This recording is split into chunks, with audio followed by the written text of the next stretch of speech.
أن الله تقبل الصلاة والدعاء ولا سادتنا على الكسان محمد بن عبد الله والدينا والديكم وأمواتنا وأمواتكم وأموات المسلمين أجمعين فرج على المسلمين واختم المسلمين في خير لطف وعافية بسر الفاتحة وإلى حضرة النبي محمد صلى الله عليه وسلم. الفاتحة. أعوذ بالله من الشيطان الرجيم. بسم الله الرحمن الرحيم. الحمد لله رب العالمين الرحمن الرحيم مالك يوم الدين. إياك نعبد وإياك نستعين اهدنا الصراط المستقيم والصراط الذين أنعمت عليهم غير المغضوب عليهم ولا الضالين آمين. أعوذ بالله من الشيطان الرجيم. بسم الله الرحمن الرحيم. نوينا التعلم والتعلم والنفع والانتفاع وتذكر الإفادة والاستفادة والحث على التمسك بكتاب الله والدعاء إلى الهدى والدلالة على الخير وابتغاء وجه الله ومرضاته وقربه وثوابه سبحانه وتعالى. سبحانك لا علم لنا إلا ما علمتنا إنك أنت العليم الحكيم. ولا حول ولا قوة إلا بالله العلي العظيم. ولا حول ولا قوة إلا بالله العلي العظيم. ولا حول ولا قوة إلا بالله العلي العظيم. أما بعد. السلام عليكم ورحمة الله تعالى وبركاته. Alhamdulillah, pertama dan selamanya marilah sama-sama kita merafakkan setinggi-tinggi kesyukuran kita kepada Allah Subhanahu wa taala di atas limpah kurnia dan inayah serta kasih sayangnya Allah Subhanahu wa taala. Pada malam yang mulia berbahagia ini, Allah Subhanahu wa taala telah memilih kita untuk bersama-sama berhimpun, berkumpul menunaikan solat fardu maghrib secara berjemaah di masjid ini. Selawat dan salam ke atas junjungan besar kita Nabi Muhammad SAW, sahibut taj wal mi'raj wal buraq wal alam, man ismuhu maktubun marfu'un mawdu'un ala al-luh wal qalam. Selawat dan salam ke atas junjungan besar kita Nabi Muhammad SAW yang kerananya kita berhimpun, berkumpul pada malam ni untuk kita berkongsi, untuk kita mendengar bersama-sama berkaitan dengan satu peristiwa agung, satu peristiwa, satu mukjizat yang sangat hebat yang dikurniakan oleh Allah Subhanahu wa taala kepada kekasihnya Rasulullah sallallahu alaihi wasallam. Tuan-tuan puan-puan yang dirahmati Allah sekalian, junjungan besar kita Nabi Muhammad SAW, sebelum kita masuk tentang tajuk Isra' dan Mi'raj pada malam ni, marilah sama-sama kita memperbetulkan niat kita, kehadiran kita ke masjid ini, dan niat i'tikaf, nawaitul i'tikaf fi hadzal masjid mudda iqamatu fihi lillahi ta'ala subhanahu wa ta'ala. Semoga dengan sedikit amalan yang kita lakukan ini dilihat dan dinilai dan diterima oleh Allah Subhanahu wa taala. Dan tidak adalah satu perkara yang sangat besar, yang sangat hebat, yang sangat tinggi nilainya bagi seorang hamba apabila amalannya diterima oleh Allah Subhanahu wa taala. Semoga Allah Taala menerima segala amal kebaikan yang kita lakukan. Amin Allahumma amin. Baik, tuan-tuan dan puan-puan sekalian, bila bercakap tentang Isra' dan Mi'raj, Isra' dan Mi'raj, ianya adalah satu anugerah daripada Allah Subhanahu wa taala kepada kekasihnya Rasulullah sallallahu alaihi wasallam. Tuan-tuan sekalian, datangnya anugerah, terbitnya anugerah Isra' dan Mi'raj ini kepada junjungan besar kita Nabi Muhammad sallallahu alaihi wasallam ada kronologi sebelumnya, ada asbab yang berlaku sebelumnya, sehingga kan Allah Subhanahu wa taala menganugerahkan Isra' dan Mi'raj ini kepada junjungan besar kita Nabi Muhammad sallallahu alaihi wasallam. Tuan-tuan sekalian, sebelum kita pergi lebih lanjut tentang Isra' dan Mi'raj ini, suka kiranya saya nak kongsikan pada awal ni ialah memang tidak dinafikan di sana ada khilaf, perbezaan pendapat di kalangan ulama dalam menentukan, dalam menetapkan bilakah sebenarnya berlaku peristiwa Isra' dan Mi'raj. Ulama juga berselisih pendapat dalam menentukan Isra' dan Mi'raj ini, tarikhnya, waktunya. Ada sebahagian ulama berpendapat mengatakan bahawa Isra' dan Mi'raj ini berlaku pada bulan Muharram. Ada sebahagian ulama yang berpendapat mengatakan bahawa Isra' dan Mi'raj ini berlaku pada bulan Ramadan. Dan jumhur ulama mengatakan, berpendapat bahawa Isra' dan Mi'raj ini berlaku pada bulan Rajab, 27 Rajab, malam 27 Rajab. Baik. Jadi ala kulli hal, bukan waktu, bukan masanya, bukan tarikhnya yang perlu kita perdebatkan ataupun kita bahaskan.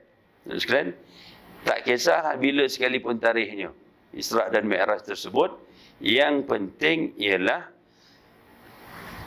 peranan kita, tugas kita di sebalik peristiwa tersebut ialah untuk kita memperingati Isra' dan Mi'raj itu satu peristiwa tersebut, dan juga untuk kita memperingati Tuan sahibul Isra' wal Mi'raj, Tuan Isra' dan Mi'raj itu sendiri, iaitulah Nabi kita, Nabi Muhammad sallallahu alaihi wasallam.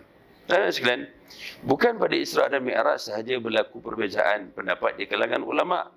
Bahkan ulama juga turut berbeza pendapat dalam menetapkan ataupun menentukan bilakah tarikh lahirnya Rasulullah SAW. Sama juga, ada yang berpendapat mengatakan Nabi lahir pada bulan Ramadan. Ada ulama berpendapat Nabi lahir pada bulan, Allahumma salli Muhammad, bulan Ramadan. Ada yang berpendapat mengatakan Nabi SAW lahir pada bulan Rajab, bulan Muharram. Dan jumhur mengatakan bahawa Nabi SAW lahir pada 12 Rabiul Awal, hari Isnin tahun Gajah. Baik. Jadi teman-teman sekalian,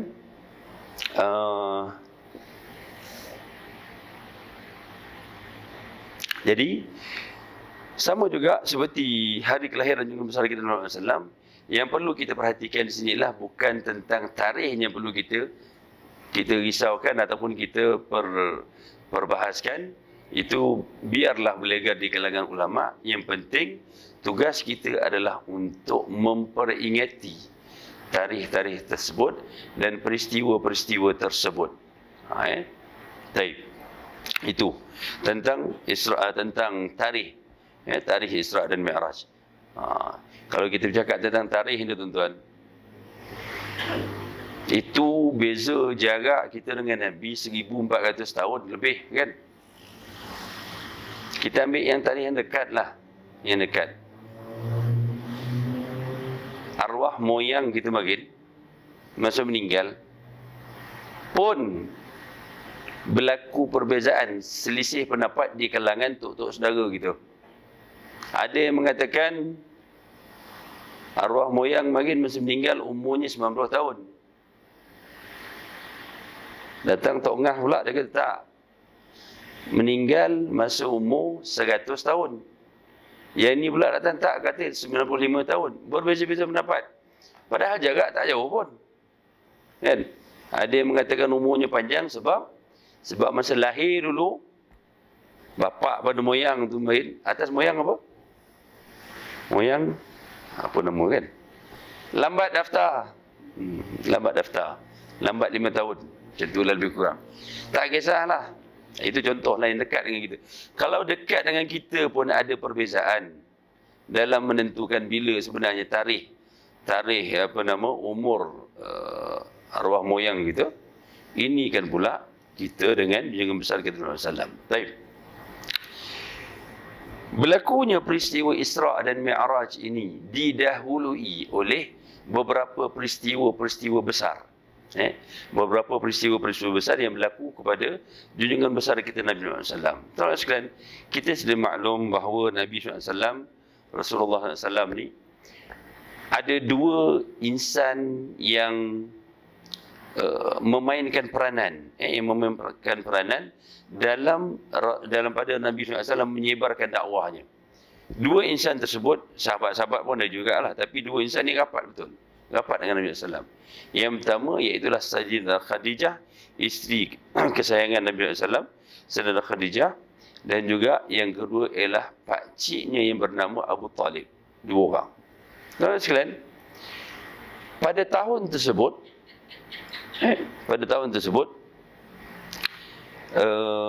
sebelum cerita tentang Khadijah dan juga Abu Talib, pada tahun-tahun terakhir Khadijah sebelum wafat, apa yang berlaku?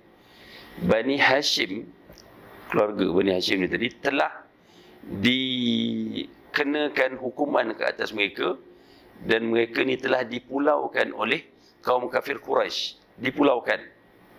Dipulaukan, tidak boleh berurusan, apa jenis urusan tak boleh. Kalau tuan-tuan yang pergi haji atau umrah, kita pergi sana memanglah kita buat ibadat, tapi dalam masa yang sama usahakan juga untuk kita ambil tahu kat mana tempat-tempat bersejarah yang berada di Mekah dan di Madinah. Tuan-tuan sekalian, tahu tak dekat mana lokasi pemulauan tersebut berlaku? Kita pergi Mekah, contoh yang pernah pergi, cuba bayangkan, kita keluar daripada pintu Safa Marwah, Safa dan Marwah tu kita keluar, kita menghala ke arah utara sedikit, kita akan nampak dataran. Kita akan nampak tu ada tandas. Kemudian ke depan sikit ada maktabah, ada library Mekah dekat sebelah ujung sana. Lepas tu sebelah library tu ada macam tempat air zam-zam yang dikepung kat situ. Okey, 3 tempat. Tandas yang ada kat situ, itulah merupakan rumahnya Sayyidatina Khadijah. Satu. Kat kawasan tandas. Satu. Memang tak dijaga oleh Arab Saudi, bahkan dibuat tandas. Satu. Library yang ada kat depan, yang belah tepi sana sikit ujung tu, itulah tempat rumah yang mana Nabi SAW dilahirkan, di rumah tu. Yang tahulah. Tapi tak di-mention, tak dinyatakan pun kat situ rumah Nabi lahir. Tapi dia beritahu itu adalah maktabah. Tapi kesan-kesan ni, tempat-tempat ni masih lagi dijaga oleh Allah SWT dengan adanya riwayat-riwayat yang sampai kepada zaman kita hari ini, memberitahu bahawa itulah tempat asal kelahiran Nabi SAW. Sebelah tu ada tempat air zam-zam, lama punya. Kalau tuan-tuan ingatlah zaman 80-an, 90-an dulu punya, bila orang pergi haji, pergi umrah balik, kita minum air zam-zam kan rasa macam payau-payau, betul tak? Sekarang ni rasa orang boleh minum 5-6 botol selamba je. Kalau dulu minum sikit cukup. Payau dulu punya air zam-zam. Tuan-tuan sekalian, dekat situ airnya masih lagi. Walaupun tak 100% dia punya rasa macam dulu, tapi masih lagi ada payau-payau dekat situ. Itu je kawasan dia yang ada. Yang lain semua dah tak tahulah, mungkin bercampur ke macam mana, tapi yang rasa tu memang kat situ je. Dekat mana tempat berlakunya pemulauan tersebut? Tandas, kita keluar pintu, keluar pintu Allahumma, pintu Safa Marwah. Tandas sini, depan ni library. Sini sebelah library tu, bersebelahan dengan library tu yang tempat air zam-zam tu. Dekat sini, kawasan lapang antara bukit ni tadi, itulah dia besar juga tempat dia. Itulah dia kawasan yang mana berlakunya pemulauan tersebut. Okey. Rupa je tuan-tuan, pemulauan ni kan, kalau kita tengok zaman kita sekarang, bila berlaku sesuatu krisis ataupun isu antara negara A dengan negara B dan sebagainya, antara langkah yang dibuat apa dia? Disekat, betul? Disekat bantuan, disekat apa benda lah. Rupanya benda dah berlaku lama lagi dah. Daripada zaman Nabi SAW lagi dah berlaku benda tu. Pemulauan tu dibuat. Jadi waktu tu, apa yang berlaku?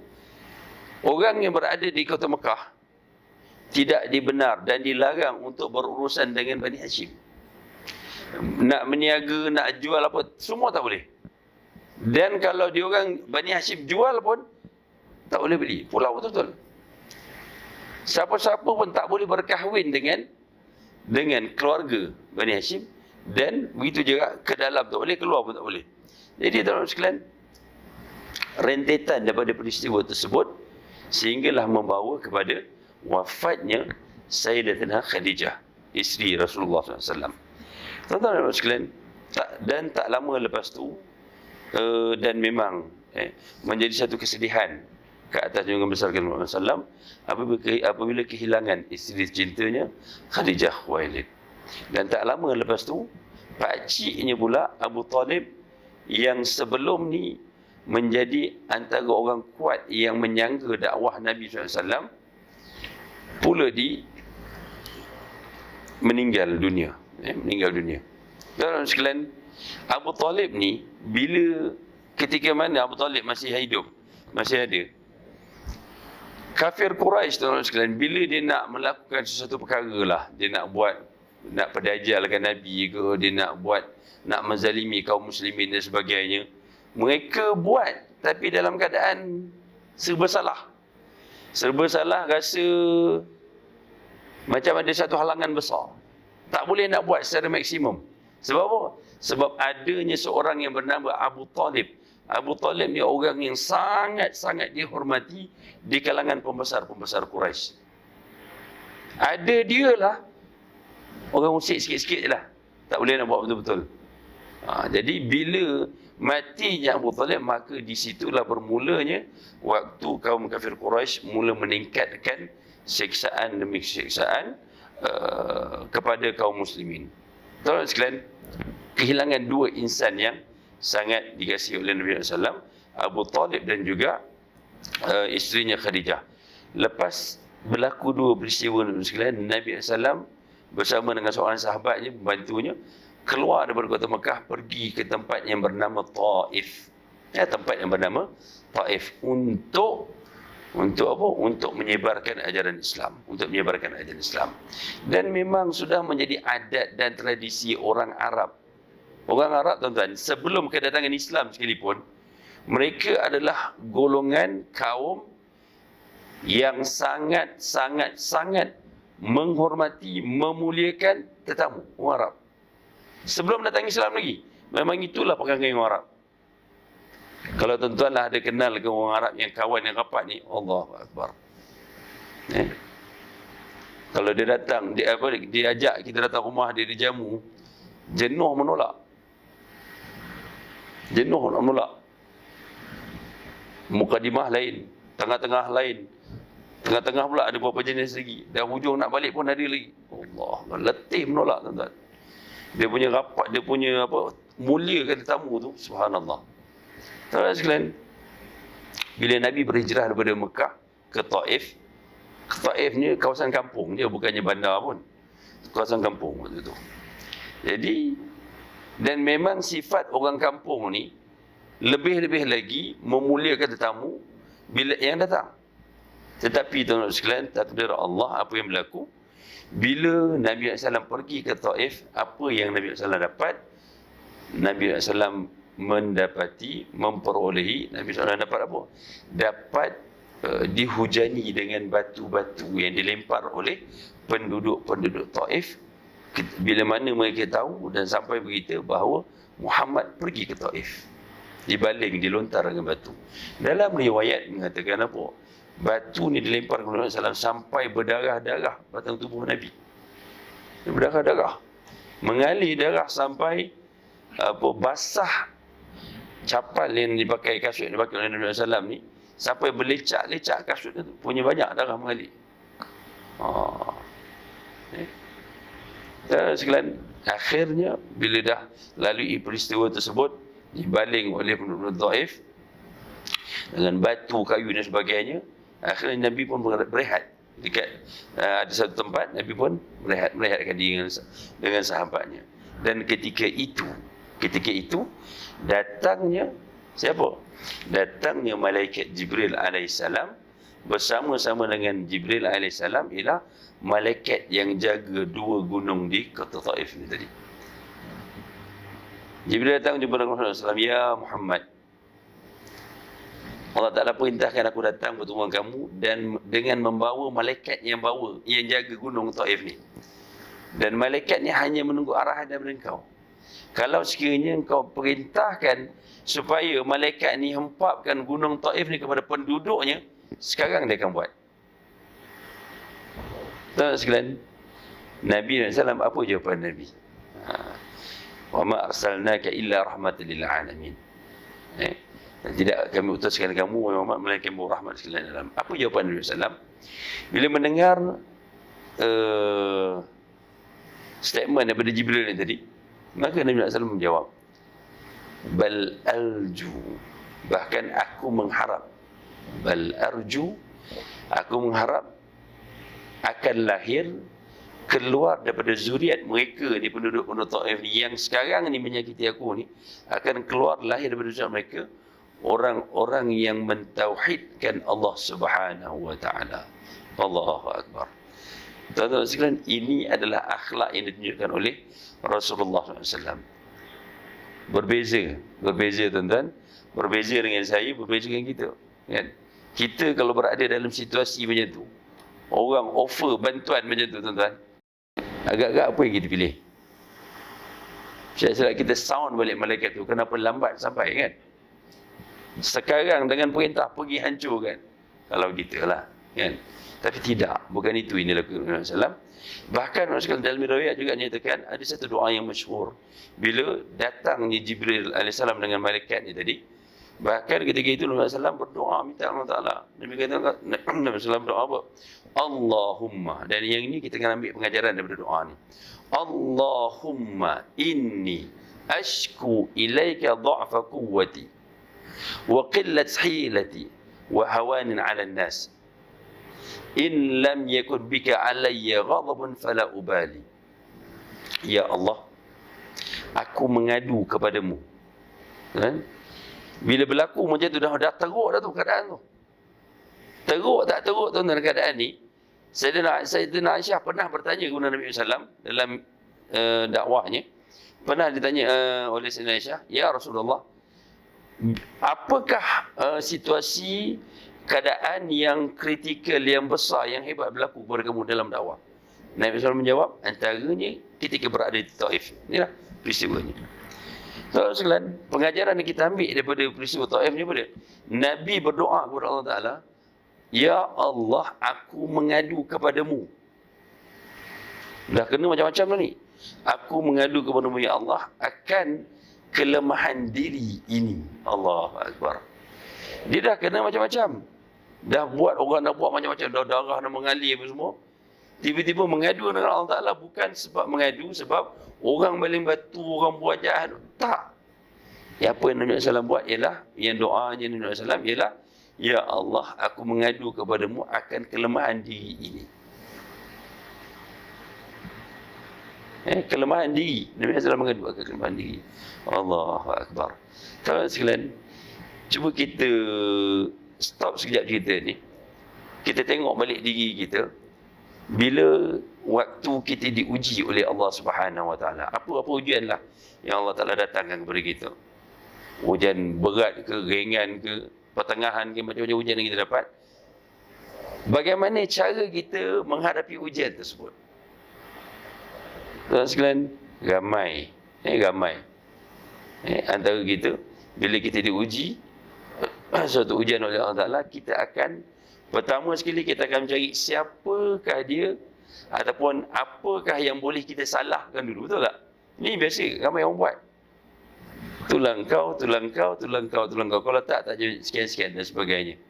Kan? Tuan sekalian, mula malam ni kita ambil iktibar daripada peristiwa Isra' dan Mi'raj ni, ialah bagaimana Nabi SAW sendiri dalam peristiwa tersebut, sebelum masuk Isra' dan Mi'raj, bila berlaku keadaan di Taif ni tadi, Nabi SAW mula sekali mengadu kepada Allah Ta'ala akan kelemahan diri sendiri.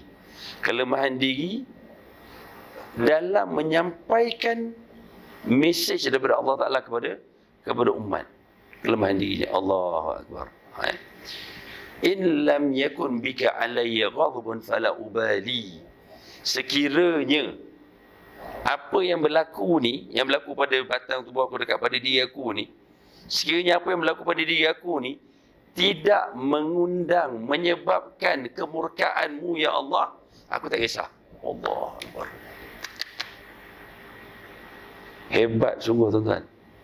Apa juga yang berlaku dekat diri Nabi, Nabi kata dalam munajat tersebut, apa juga yang berlaku pada diri aku, apa sekalipun yang berlaku, kalau engkau tak murka kepada aku, ya Allah, aku tak kisah. Jadilah apa pun aku tak kisah. Ya Allah Akbar.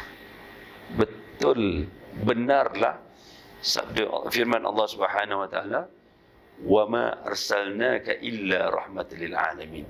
Tidak kami utus kamu wahai Muhammad melainkan untuk membawa rahmat ke sekalian alam. Nabi kita Nabi Muhammad SAW. Itulah sifat yang ada pada Nabi. Tuan-tuan sekalian, saban tahun kita dengar dan kita sambut Isra' dan Mi'raj.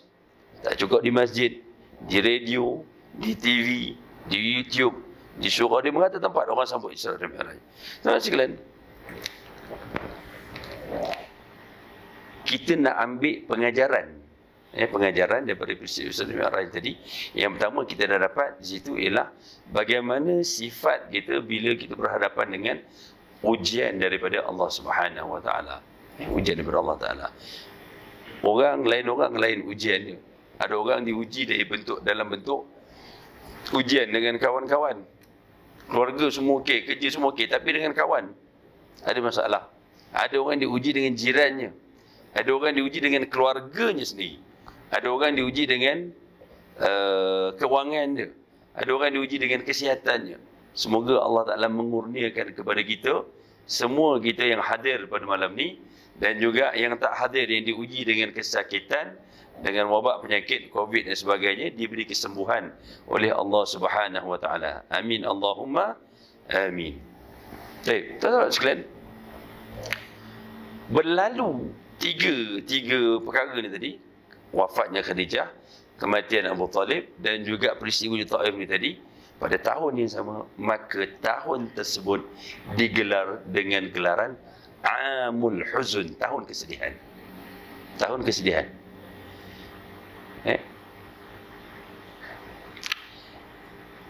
Dia kerana kesedihan yang berlaku kepada kekasih Allah SWT, Nabi SAW dia tadi, sekalian, maka Allah Subhanahu wa taala telah menganugerahkan kepada Rasulullah SAW Isra' dan Mi'raj yang kita sekarang ni.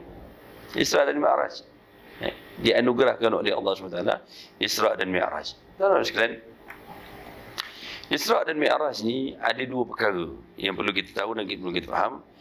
Dia bukan benda yang sama. Isra' satu bab, Mi'raj satu bab. Isra' berkaitan dengan perjalanan Nabi SAW antara Mekah ke Baitul Maqdis. Antara Mekah ke Baitul Maqdis. Dan Mi'raj pula adalah perjalanan daripada Rasulullah SAW diperjalankan antara Baitul Maqdis ke akhir, ke hujung Sidratul Muntaha. Perjalanan tersebut, Isra'-nya begini, Mi'raj-nya begini. Isra' antara Mekah ke Baitul Maqdis, Mi'raj antara Baitul Maqdis ke akhir Sidratul Muntaha. Baik.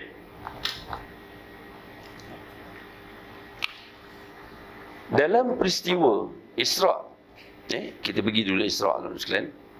Sebelum kita masuk tentang cerita Isra' ni tadi, kita kena tahu dan kita kena faham bahawa Isra' dan Mi'raj ini, daripada mula berlakunya Isra' dan Mi'raj, Isra' sampai habisnya, sampai Nabi SAW turun kembali ke tempat pembaringannya, ceritanya tuan-tuan sekalian tak masuk akal. Tak masuk di akal. Dan orang mempertikaikan Isra' dan Mi'raj ni bukan zaman kita. Zaman Nabi lagi orang dah pertikaikan dah. Nabi ada depan sendiri pun orang pertikaikan. Wasahlah, dah tak betul, dah gila dah Muhammad boleh sampaikan begitu-begitu macam ni. Tak sekarang zaman Nabi dah berlaku dah. Jadi perlu kita ingat, Isra' dan Mi'raj ini asasnya ialah ianya adalah mukjizat yang Allah Ta'ala kurniakan kepada Nabi SAW. Mukjizat ni apa dia? Perkara-perkara yang menyalahi adat kebiasaan manusia. Masukah tidak tuan-tuan? Mukjizat Nabi, mukjizat Allah Ta'ala kurniakan kepada Nabi dan Rasul, semua tak masuk akal. Semua. Mana ada mukjizat yang masuk akal?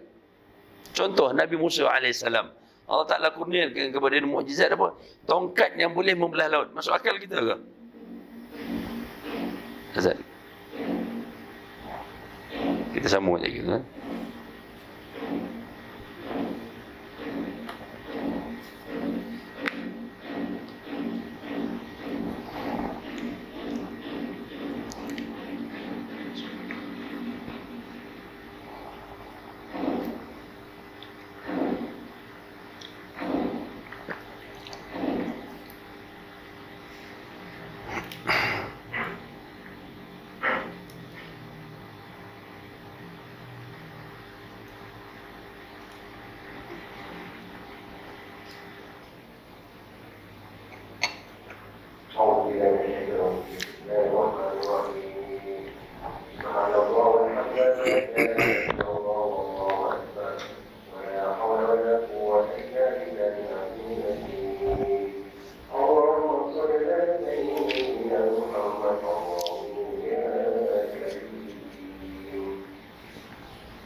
الله أكبر الله أكبر.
الله أكبر الله أكبر.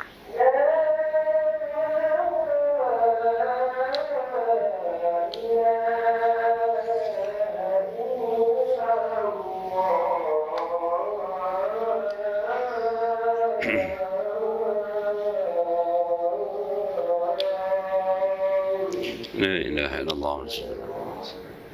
اللهم رب هذه الدعوة التامة والصلاة آت سيدنا محمد إنك لا تخلف الأرض صلى الله عليه وسلم. الحمد لله. Baik, kita sambung sekalian. Jadi berkaitan dengan Isra dan Mi'raj ini adalah satu mukjizat. Mukjizat anugerah Allah SWT kepada kekasihnya Nabi Muhammad SAW. Dan semua mukjizat yang Allah Ta'ala kurniakan kepada Rasul, kepada Nabi dan Rasul, semua tak masuk akal. Contoh mukjizat Nabi Musa AS, tongkat yang boleh membelah lautan, kan? Tongkat boleh belah laut. Kemudian tongkat yang dilemparkan menjadi seekor ular besar. Itu mukjizat Allah Ta'ala kurniakan kepada Nabi Musa AS. Kemudian mukjizat lain, bagaimana Nabi Isa AS dapat menghidupkan orang mati. Dan benda ni kan menyalahi adat. Mana ada tongkat yang boleh belah laut? Adat, akal, logik akal kita memang tak ada lah, memang tak ada. Mana ada orang boleh hidupkan orang mati? Handal macam mana sekalipun doktor tu, pakar macam ni sekalipun, double, triple PhD sekalipun, tetap tak boleh hidupkan orang mati. Tapi mukjizat, yang namanya mukjizat itu ialah anugerah direct daripada Allah Ta'ala kepada Nabi dan Rasul. Dan dalam peristiwa Isra dan Mi'raj juga, ianya adalah satu mukjizat daripada Allah Ta'ala kepada Rasulullah SAW. Bagaimana Nabi SAW diperjalankan daripada Mekah ke Baitul Maqdis. Tuan-tuan sekalian, kena faham betul-betul mukjizat Isra dan Mi'raj ini Nabi diperjalankan oleh Allah SWT. Beza dengan Nabi berjalan dengan Nabi diperjalankan. Beza.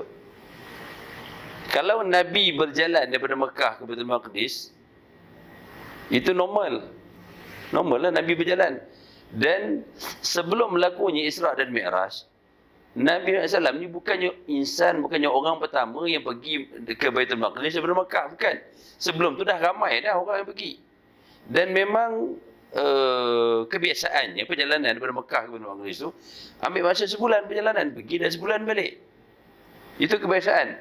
Tapi bila Nabi diperjalankan oleh Allah Subhanahu Wa Taala pada peristiwa Isra dan Mi'raj tersebut, dan sekalian, dengan menggunakan, Allah Ta'ala hantar seekor haiwan, bukan haiwan biasa, haiwan daripada syurga yang namanya buraq.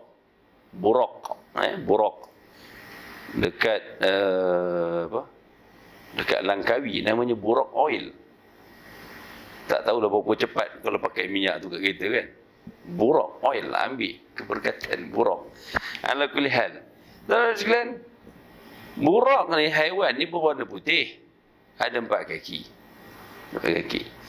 Bila sebelum tu Nabi SAW dah dibelah sekali lagi dadanya dan dibersihkan hati Nabi SAW untuk sebagai persiapan bertemu Allah Ta'ala. Kemudian bila siap, Allah Ta'ala hantar seekor haiwan namanya buraq.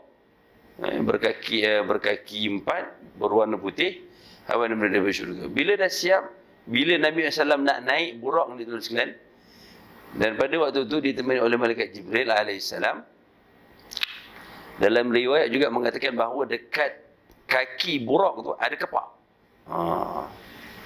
Jadi bila Nabi SAW nak naik, buraq ni macam meronta-ronta. Meronta. Tuan-tuan pernah naik tak kuda liar?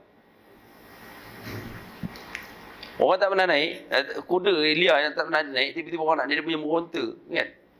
Buraq ni, bila Nabi SAW naik, dia macam meronta. Dia meronta. Jibril pun tenangkan balik, pegang balik, tenangkan. Kau tahu tak siapa yang nak naik sekarang?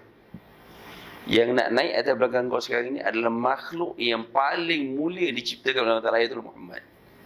Bila mendengar nama Muhammad, terus diam buraq, dan Nabi SAW naik atas belakang buraq. Jadi diriwayatkan sekalian, buraq ni punya keadaan dia punya penangan buraq ni tadi. Dia punya langkah dia, Allah Akbar. Satu langkah buraq tu sejauh mata mandang. Mata kita berapa jauh kita boleh tengok. Tak kisahlah berapa kilometer kita boleh tengok. Buraq punya langkah macam tu. Punya jauh dia boleh melangkah. Kan? Dan bila buraq ni dia mendaki ke tempat yang tinggi, tempat tinggi, kaki depan dia akan jadi rendah, jadi pendek, kaki belakang akan jadi panjang. Jadi maksudnya apa? Nabi SAW duduk atas buraq tu, dia selesa sangat. Dia tak ada rasa nak terjunam ke depan, rasa macam nak terjungkit ke belakang, tak ada. Dia memang duduk biasa je. Allah Akbar. Kita naik kapal terbang tuan-tuan, yang kita rasa selesa tu, bila dia nak naik ke atas, bukan kita pun macam tu juga kan. Terangkat jugalah, sikit lah kan. Tak adalah terpelanting ke belakang. Ini tak. Cantik je. Allah Akbar. Namanya buraq. Dan perjalanan dia punya laju lah. Punya laju dia berjalan kan. Okay. Jadi dalam peristiwa, dalam perjalanan tersebut, Malaikat Jibril dengan Nabi SAW, Nabi SAW diperlihatkan beberapa peristiwa keadaan, diperlihatkan beberapa keadaan. Dan sebelum melihat keadaan tersebut, Jibril AS bawa Nabi SAW tadi pergi ke tempat-tempat, dia ada beberapa tempat yang dibawa oleh Malaikat Jibril AS, dan meminta Nabi SAW solat pada tempat tersebut. Solat pada tempat tersebut. Antara tempat yang Nabi SAW pergi, iaitulah tempat yang namanya Taibah. Taibah. Bawa daripada Mekah ke Masjidil Aqsa, lalu Taibah. Taibah ni nama dulu. Sekarang pun juga dipanggil Taibah. Dulu namanya Yathrib. Sekarang namanya Madinah. Madinah. Juga dikenali sebagai Taibah. Tabah. Sama lah tu. Jadi, bila sampai ke sana, Nabi SAW sembahyang, Jibril pun beritahu, kau tahu tak apa kat mana kau sembahyang ni? Nabi SAW juga tak tahu. Kemudian Jibril pun beritahu, ini adalah Taibah, tempat yang mana kau akan berhijrah ke sana nanti. Baginda Rasulullah akan berhijrah ke sana, dan kau akan dikebumikan, dimakamkan di Taibah tersebut. Jalan lagi. Jalan. Sampai ke mana sekalian? Pergi ke tempat yang namanya Bukit Tursaina di Mesir. Bukit Tursaina. Tempat yang mana, bila sampai ke sana, Jibril pun beritahu, ya Muhammad, sila sembahyang 2 rakaat. Nabi sembahyang, Allah buat sembahyang 2 rakaat. Nabi sembahyang. Jibril tanya, tahu tak kat mana ni? Nabi tak tahu. Ini adalah tempat Bukit Tursaina, tempat yang mana Nabi Musa AS dulu bermunajat kepada Allah Ta'ala di sini. 2. Tempat yang ketiga, sekalian, iaitulah tempat Baitul Laham. Iaitulah tempat Nabi Isa AS dilahirkan. Pun Nabi SAW diperintahkan untuk solat sana. Apa pengajaran yang kita boleh ambil daripada cerita tempat-tempat ni tadi? Sekalian, Islam. Dalam Islam mengajarkan kepada kita bahawa tempat-tempat yang mulia ini ada kedudukannya di sisi Allah Subhanahu Wa Taala. Tahu sekalian, sini masjid, betul? Depan tu stesen minyak, sana rumah orang ke mana-mana ke. Sama tak masjid dengan tempat-tempat yang lain itu ni? Tak sama, tuan-tuan. Tak sama. Kenapa dekat masjid kita boleh buat tahiyatul masjid? Dekat tempat lain tak boleh buat tahiyatul masjid? Ini keistimewaan yang Allah Ta'ala berikan. Sebab apa? Allah SWT yang memberikan kelebihan. Allah Ta'ala yang memberikan kelebihan satu tempat lebih dari tempat yang lain. Allah Ta'ala juga memberikan kelebihan satu masa daripada masa-masa yang lain. Allah Ta'ala yang bagi. Allah Ta'ala juga memberikan kelebihan antara seseorang daripada orang lain. Semua daripada Allah SWT. Jadi tempat itu main peranan. Dalam Islam itu main peranan. Tempat-tempat tersebut. Sebab tu tempat-tempat ni tadi perlu dijaga, perlu dipelihara. Perlu dipelihara. Baik. Jadi bila selesai Nabi SAW solat, Nabi SAW pun juga dibawa oleh Jibril AS untuk melihat situasi-situasi yang berlaku ni tadi. Kalau sempat, insya-Allah kita akan kongsikanlah berapa banyak yang sempat. Dalam perjalanan tersebut, apa yang berlaku Nabi SAW ni, dalam hadis juga diriwayatkan bahawa Nabi SAW dikejar oleh jin Ifrit. Jin Ifrit mengejar Nabi juga Jibril. Berani Ifrit kejar Jibril. Ya Allah. Dia kejar. Juga nak beritahu kepada kita isyarat, sekalian kepada kita bahawa amalan-amalan yang kita buat, apa juga ketaatan yang kita buat kepada Allah Ta'ala, tidak akan pernah sunyi daripada gangguan. Tuan-tuan sekalian, kita nak sembahyang, kita nak datang solat subuh di masjid, kita nak buat solat berjemaah di masjid, kita nak bangun qiyamul lail pada waktu malam. Bukankah semua itu penuh dengan ujian-ujian, dugaan-dugaan? Yang paling hebat sekali nak bangun qiyamul lail lah, kan? Bukan kecil punya ujian. Dah terjaga dah, tuan-tuan. Dah terjaga ceritanya, kan? Memang saja je buka lampu bilik air tu buka. Pintu tu tak tutup rapat, nampakkan sikit kepala paip. Biar bila terjaga tu nampak kepala paip tu terus nak bangun. Dah terjaga tengah malam, dah nampak kepala paip. Tapi apakan daya, hembusan daripada syaitan tu lebih kuat daripada semangat kita untuk menuju ke kepala paip untuk ambil sembahyang ni tadi. Tewas juga. Jadi dalam sekalian, apa juga yang kita nak buat? Kita nak puasa sunat ke? Kan? Tak payah cerita puasa sunat, puasa wajib pun banyak ujian. Sunat lagi lah. Nak sembahyang 5 waktu pun banyak ujian. Ibadat-ibadat sembahyang sunat yang lain pun lagi lah lebih banyak. Jadi Nabi SAW perjalanan tersebut, kemudian Nabi SAW diajarkan oleh Jibril AS. Nanti tuan-tuan boleh carilah, boleh cari namanya Ruqyah Jibril. Ruqyah Jibril. Jibril mengajarkan kepada Nabi SAW ayat Ruqyah untuk sebagai pelindung diri. Ini kalau kawan-kawan kita ustaz-ustaz yang memang menjadi perawat Islam, dia akan tahu, dia hafal ayat-ayat ni. Baik. Untuk sebagai benteng daripada gangguan daripada iblis dan syaitan ni. Baik, tuan-tuan sekalian, antara peristiwa yang diperlihatkan oleh Allah SWT kepada Nabi SAW ketika Isra' dan Mi'raj yang pertama sekali, iaitulah Nabi SAW melihat ada satu kaum, ada kaum dia bercucuk tanam. Dia tanam apa benda lah dia tanam. Lepas dia tanam terus keluar pokok. Tanam terus keluar. Dah keluar terus pokok, tu terus keluar buah. Terus dia petik. Tanam keluar petik. Allah Akbar. Wih, seronok tuan-tuan macam tu kan. Dah petik pula, lepas dia petik buah tu terus keluar buah baru. Oh. Tanam keluar berbuah, petik keluar buah baru, petik keluar baru. Nabi SAW bertanya kepada Jibril, "Ya Jibril, siapa golongan, siapa ni orang ni? Tanam keluar berbuah, petik keluar buah baru, Jibril menjawab, "Ya Muhammad, ini ialah kaum orang yang berjihad fi sabilillah." Berjihad fi sabilillah, yang mana amalannya, ganjarannya dilipat gandakan oleh Allah SWT.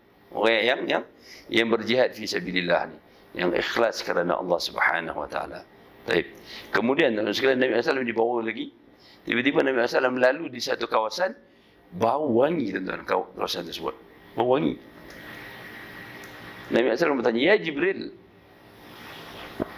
bau wangi dia bau apa? Ni yang bau wangi dia bau apa?" Kemudian Jibril berkata, "Ya Muhammad, sekarang ni kita sedang lalu di kuburnya Masyitah." Kubur siapa? Masyitah. Masyitah ni siapa? Masyitah ni ialah tukang sikat rambut anak Firaun. Nah, pernah sekali Masyitah sikat rambut anak Firaun ni. Sikat-sikat tiba sikat terjatuh. Dan Masyitah pun menyebut Allah. Ketika jatuh, Allah. Jadi bila anak Firaun ni dengar, siapa Allah? Tanya Masyitah, siapa Allah? Allah ni Tuhan aku, Tuhan kamu, Tuhan bapa kamu. Allah. Oh, ada Tuhan lain ke selain bapa aku? Ada. Dia ringkas cerita, berita ni sampai kepada Firaun. Firaun bila dengar cerita ni, dia pun panggil Masyitah. Dia pun tanya tentang Masyitah, dan Masyitah pun beritahu ada Tuhan lain selain kau, iaitulah Allah Subhanahu Wa Taala. Jadi dia ringkaskan cerita, Firaun pun kumpulkan ahli keluarga Masyitah ni tadi, dibakar hidup-hidup dalam bejana bekas yang besar. Seorang anak Masyitah dilempar ke dalam tu. Suruh dia tarik balik kereta dia dan mengaku Firaun sebagai Tuhan. Tak ada. Satu dilempar. Sampai suami Masyitah pun dilemparkan juga. Dan yang terakhir, sekali apa dia? Bayi yang Masyitah sedang susukan, anak dia kecil, baby lagi, sedang susukan. Nak dilemparkan, bila nak lemparkan anaknya, dekat situlah syaitan datang dan menyebabkan Masyitah ni rasa macam ragu-ragu dengan tindakan dia. Betul tak betul? Tuan-tuan sekalian, dalam Islam, kita keluar sikit cerita ni, dalam Islam ada 4 orang bayi dalam Islam yang Allah Ta'ala izinkan berkata-kata ketika masih kecil. 4 orang. Salah seorangnya anak Masyitah ni tadi. Bila Masyitah dalam keadaan ragu-ragu dengan tindakan ni tadi, anak ni tadi bercakap, bayi ni tadi bercakap kepada Masyitah, wahai ibu, jangan ragu-ragu, teruskan istiqamah beriman kepada Allah Ta'ala. Jadi dia pun lempar juga, dan dengan Masyitah sekali dilemparkan ke dalam perjalanan tadi. Itu Masyitah yang pertama. Yang kedua, tuan-tuan sekalian, yang berkata ketika masih kecil, ketika masih bayi, iaitulah Nabi Isa alaihissalam. Bagaimana Maryam boleh melahirkan seorang puteranya Isa alaihissalam tanpa pernah disentuh oleh seorang lelaki. Dan menyebabkan bila lahir Nabi Isa alaihissalam, pelbagai tomahan yang diberikan kepada Siti Maryam. Akhirnya Nabi Isa yang dalam buaian tadi bercakap, "Ma kanat ummuki baghiyya." Mak aku bukannya perempuan yang jahat. Bayi bercakap, Allah tak izinkan. Yang kedua. Yang ketiga, tuan-tuan, bayi bercakap ketika masih kecil. Yang ketiga, iaitulah, kalau tuan-tuan pernah dengar kisah Juraij, seorang ahli ibadat. Seorang ahli ibadat yang difitnah melakukan berzina dengan seorang perempuan yang tak elok. Jadi bila orang kampung dapat tahu Juraij yang buat kerja ni, maka dia pun tangkap Juraij. Dia tangkap. Oh, rupanya kamu berlakon lah, apa benda lah dia tuduh sebagainya. Rupanya kamu ni orang jahat, kan? Jadi Juraij pun tak tahu apa. Tu perempuan tu yang tengah bunting tu, kau yang buat, kan? Jadi sekalian, Juraij minta tunggu sampai perempuan tu lahirkan anak. Bila perempuan tu lahirkan anak, dia bawa anak tu pada Juraij. Juraij tanya kepada budak tu, siapa bapa kamu? Budak tu dengan izin Allah SWT, bayi ni berkata, bapa aku adalah seorang pengembala kambing yang duduk dekat sekian tempat. 3. Dan yang keempat, bayi yang berkata-kata ketika masih kecil, iaitulah pada Nabi SAW, ada seorang wanita sedang menyusukan anak dia. Susukan anak. Tiba-tiba lalu depan perempuan dia tadi, seorang lelaki yang berpakaian mewah ke megah ke, pakaian hebat lah. Naik kuda. Perempuan dia nampak ada lelaki lalu dekat depan. Dia nampak. Dia pun berdoa minta kepada Allah Ta'ala, ya Allah, jadikan anak aku macam lelaki tu. Anak ni dia tengah menyusu. Ya Allah, jadikan anak aku macam lelaki tu. Tuan-tuan sekalian, apa yang berlaku? Bayi tu lepaskan susu ibu dia berkata, ya Allah, jangan jadikan aku macam lelaki tu. Kemana dia sambung susu balik? Sambung susu. Tak lama lepas tu dia nampak seorang perempuan yang dipukul, dihina lalu depannya lah, kan? Jadi perempuan tu yang sedang menyusukan anak tu berdoa, ya Allah, jangan jadikan anak aku macam perempuan tu. Jangan jadikan anak aku macam perempuan tu. Bayi tu sekali lagi dia lepaskan susu ibu dia, dan bayi tu berkata, ya Allah, jadikan aku macam perempuan tu. Rupanya lelaki yang lalu mula-mula tadi adalah seorang ahlul maksiat, yang melakukan maksiat Allah Ta'ala. Dan orang perempuan yang datang berikutnya adalah seorang hamba Allah Ta'ala, seorang perempuan yang solehah, yang diuji, yang difitnah dengan ujian oleh Allah SWT. Jadi nak cakap ada 4. Ada 4. Jadi yang bau harum ni tadi, dalam peristiwa Isra dan Mi'raj, Nabi SAW lalu di kuburnya Masyitah. Nah, kemudian ni peristiwa yang berlaku berikutnya ialah bagaimana orang Nabi SAW diperlihatkan golongan, kumpulan orang yang kerja dia apa? Dia memecahkan kepala dia. Dia pecahkan kepala dia. Bila dah pecah kepala dia elok, kemudian dia pecahkan lagi. Pecah elok, dia pecahkan lagi. Elok, dia pecahkan lagi. Kerja dia pecahkan kepala je. Tahu sekalian? Mungkin kot orang terfikir agaknya tak sakit kot pecah kepala. Tak. Sakit memang sakit. Tapi nak beritahu, Allah Ta'ala ni antara sifatnya ialah syadidul iqab. Tuan-tuan buka Quran, cari ayat terjemahan syadidul iqab tu maksudnya maha pedih azab seksanya Allah Ta'ala. Tuan-tuan, kita lah manusia ni hidup kat dunia ni. Kalau kita tengok TV ke mana-mana kan, dulu pernah sekali viral cerita, bukan cerita, memang betul lah, apa yang berlaku dekat apa nama tahun bila saya pun tak ingat, 2007 2008 macam tu lah, dekat Sulu dulu kan viral video dia potong tangan lah musuh jaya kan. Tuan sekalian, manusia punya cerita, kita ni sampai mana yang kita boleh seksa orang? Manusia boleh seksa orang.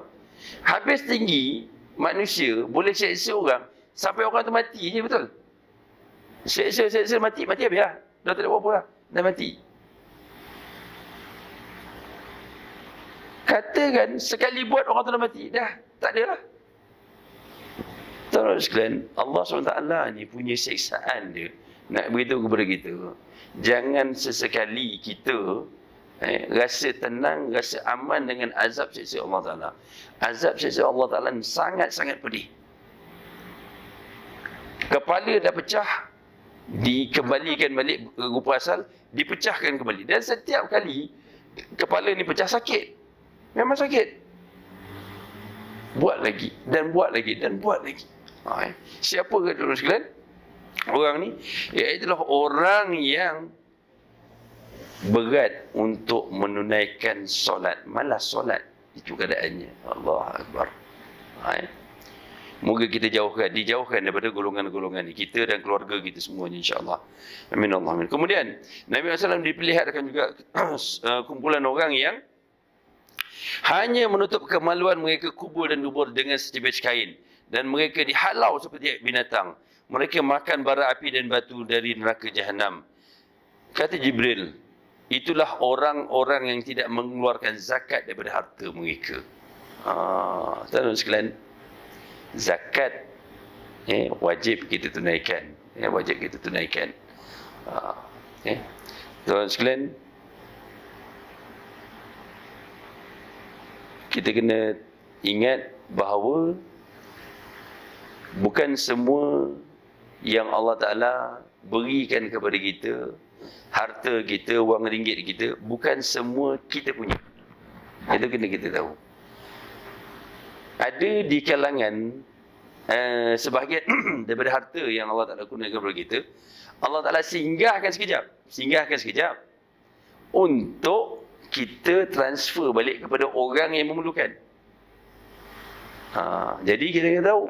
Dan Islam juga tak melarang kita menjadi orang kaya. Tak. Baguslah jadi orang kaya, kan?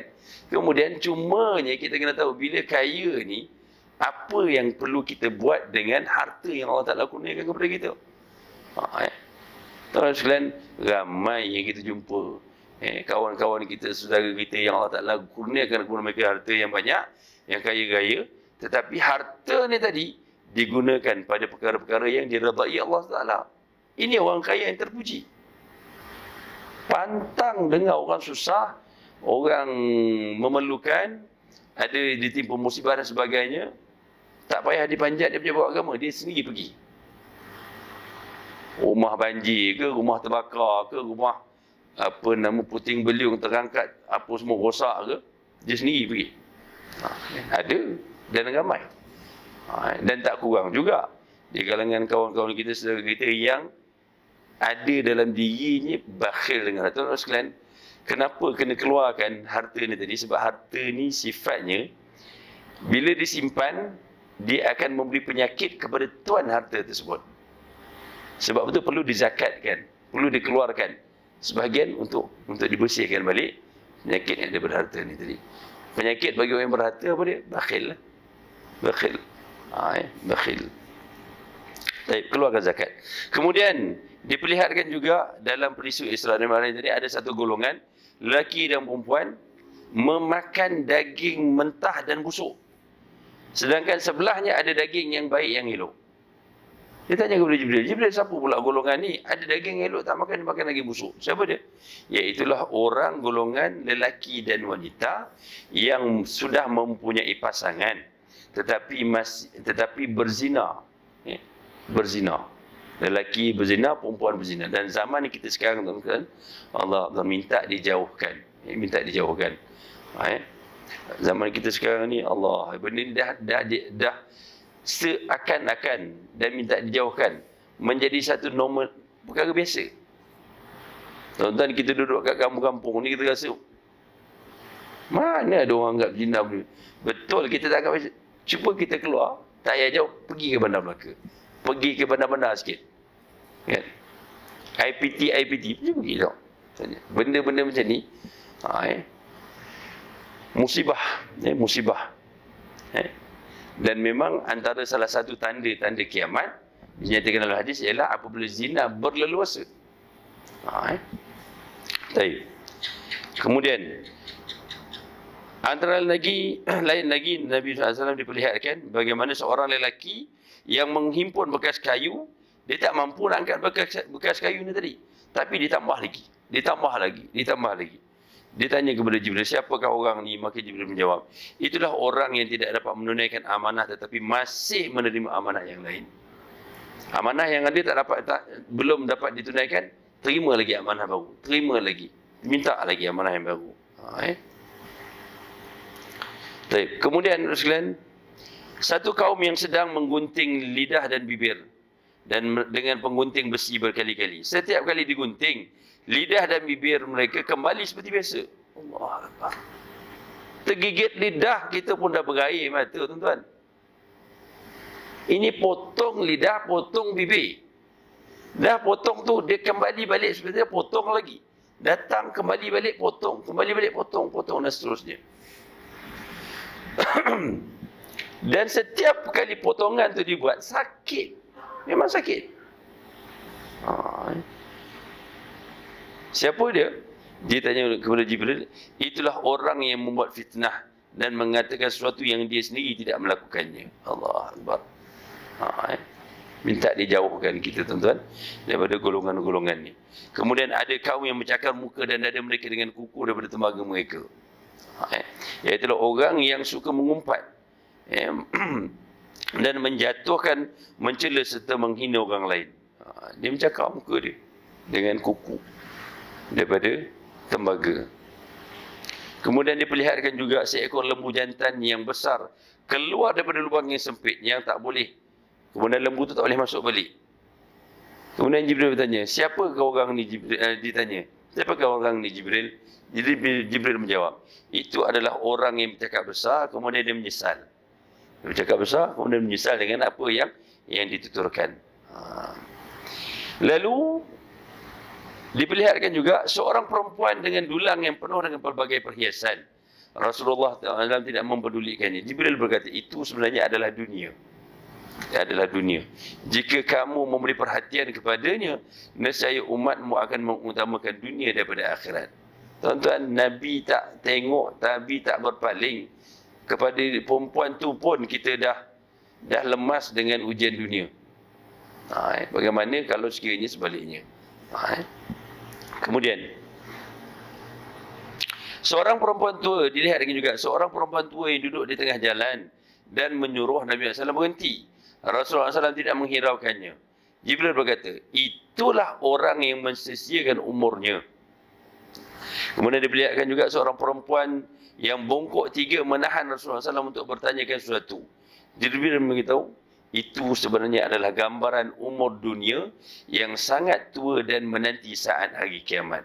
Tuan-tuan sekalian, zaman Nabi Isra' dan Mi'raj, umur dunia dah macam perempuan tua bongkok 3. Agak-agak zaman kita sekarang dah macam mana? Zaman Nabi tu dah hampir kiamat dah. Dan memang antara tanda-tanda kiamat ialah lahirnya Rasulullah SAW itu tanda kiamat. Dalam Al-Quran Allah Ta'ala nyatakan surah Al-Qamar, iqtarabatis sa'atu wa insyaqqal qamar. Telah hampirlah hari kiamat dengan berlakunya bulan ni terbelah. Pada zaman Nabi SAW bulan tu terbelah. Dan bulan terbelah, tuan-tuan, sampai sekarang, tuan-tuan yang kalau boleh akses, boleh tengok dekat balai cerap ke mana-mana, boleh tengok sampai ke bulan tu, dia punya teropong, apa nama dia panggil tu kan, teleskop ke apa. Kalau orang yang tahu tengok, dia memang akan nampak kesan bulan terbelah. Sampai sekarang boleh nampak.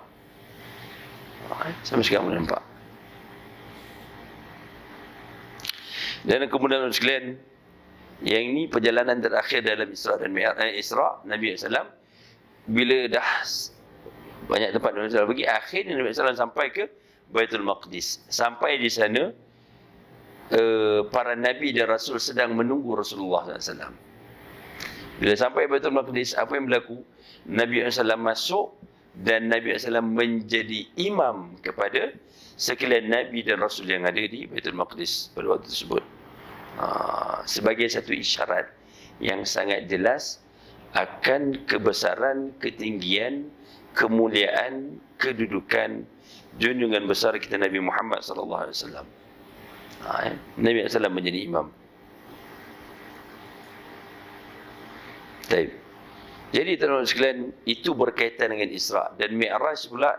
Kita ringkaskan dalam perjalanan-perjalanan tersebut, akhirnya Nabi SAW dikurniakan satu perintah, iaitulah namanya solat. Solat, Nabi SAW dapat solat. Dari satu langit ke satu langit ke satu langit, adalah perbualannya dengan penjaga langit tersebut, sampai ke satu tahap di Sidratul Muntaha, bila nak bertemu dengan Allah Subhanahu Wa Taala, maka Jibril alaihissalam yang daripada awal perjalanan sampai ke Sidratul Muntaha nak bertemu dengan Allah Subhanahu Wa Taala, maka Jibril melepaskan, membiarkan Nabi SAW pergi sendirian, pergi sendiri. Dan Nabi SAW berkata kepada apa? Berkata kepada Jibril alaihissalam pada waktu itu, dia berkata, "Ya Jibril, adakah pada waktu ini seorang kekasih akan meninggalkan kekasihnya? Seorang teman akan meninggalkan temannya pada waktu yang kritikal ni?" Apa jawab Jibril sekalian? Jibril menjawab, "Ya Muhammad, wallahi kalau sekiranya aku melangkah setapak saja lagi, nescaya akan terbakarlah seluruh tubuh badan aku. Limit had aku hanya sampai sini je. Ni je had dia. Lebih aku terbakar, tak boleh. Pergilah kau bersendirian bertemu dengan Allah SWT." Maka Nabi SAW bertemu dengan Allah SWT. Dan kita pun tak tahu apa benda yang perbualan antara Rasulullah SAW kepada dengan Allah SWT. Cuma yang disampaikan kepada kita pada berkaitan dengan ibadat solat. Daripada 50 dikurangkan 45, 40 dan terus turun sampai ke 5 waktu. Selesai sekalian 50 tu, turun jumpa Nabi Musa. Nabi Musa beritahu, minta kurang, kan? Umat kau tak mampu, umat aku yang besar-besar pun tak mampu, umat kau lagi tak mampu, minta lagi, minta sampai tinggal 5 waktu. Tuan-tuan sekalian, pernah tak kita terfikir, kenapa dalam banyak-banyak ibadat yang Allah Ta'ala perintahkan kita, satu ni je Allah Ta'ala perintahkan kita dengan Nabi SAW Isra dan Mi'raj. Lain semua kat dunia, kat bumi.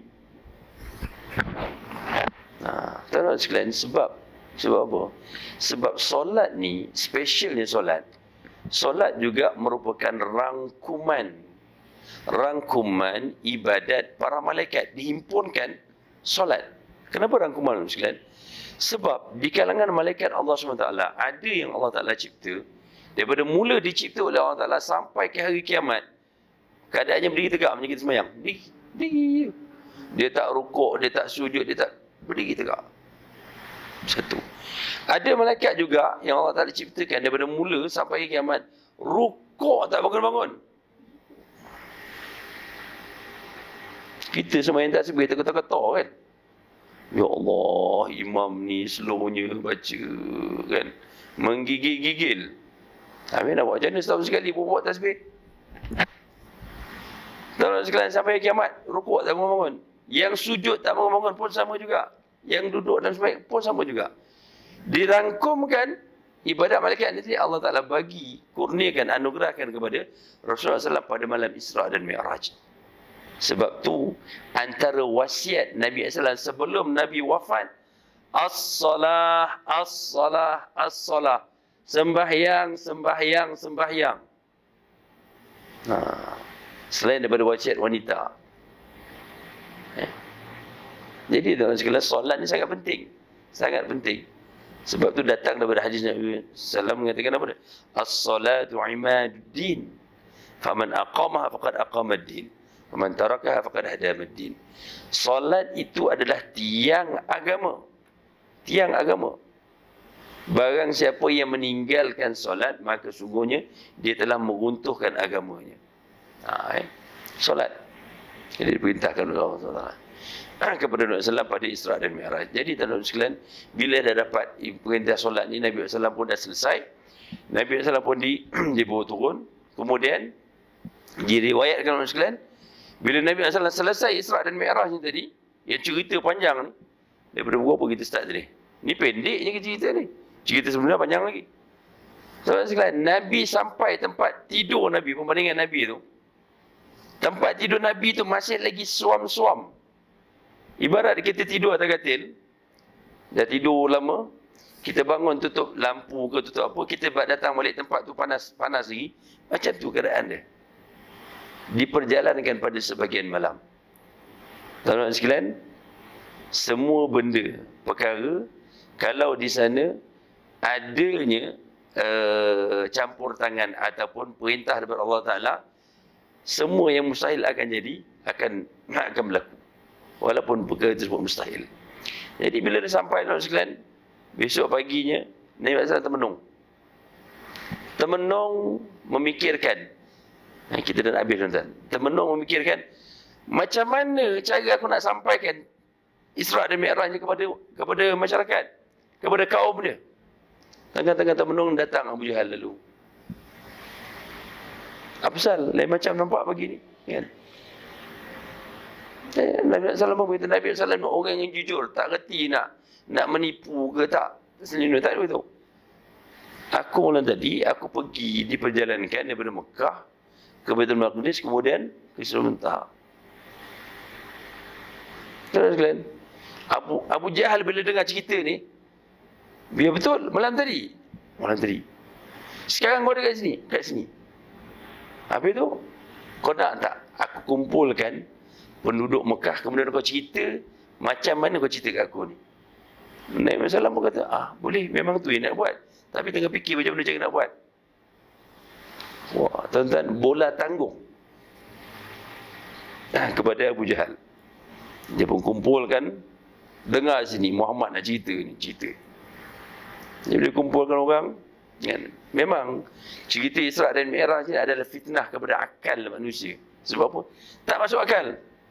Kalau Muhammad beritahu malam tadi aku mimpi, aku pergi Baitul Maqdis, sekarang ada kat sini, settle, tak ada timbul isu dah. Mimpi. Tak, kalau mimpi tak payah Nabi, kita pun boleh mimpi. Malam sebelum tidur kan kita buka buku sirah Nabi ke apa, tengok gambar Mekah, gambar Madinah, gambar Masjidil Haram semua. Tengok betul-betul. Lama-lama kita tengok tenung dalam. Akhirnya malam mimpi. Mimpi ni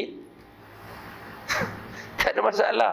Semua orang boleh lalui. Tapi Isra' dan Mi'raj ini berlaku, perjalanan tersebut melibatkan roh dan jasad dua-dua sekali.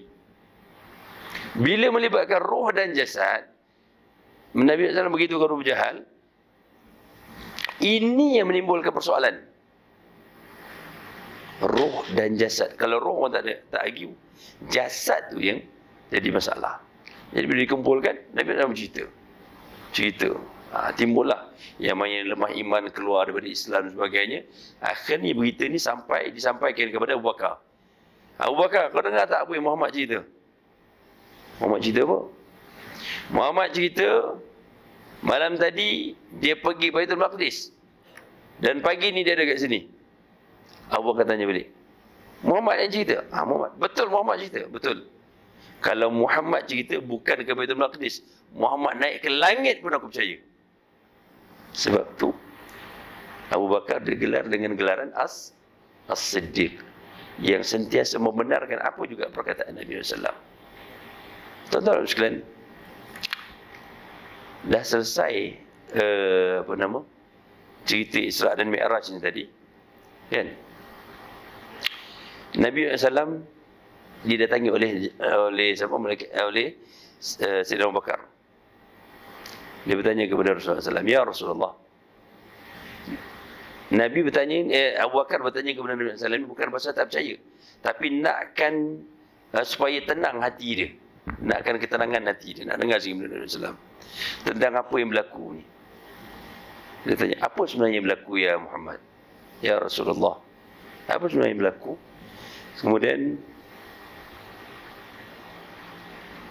Aku bertanya bukan pasal aku tak percaya, tapi aku nakkan keyakinan dalam hati aku, untuk ketenangan dalam hati aku. Liyatma'inna qalbi, supaya hati aku tenang.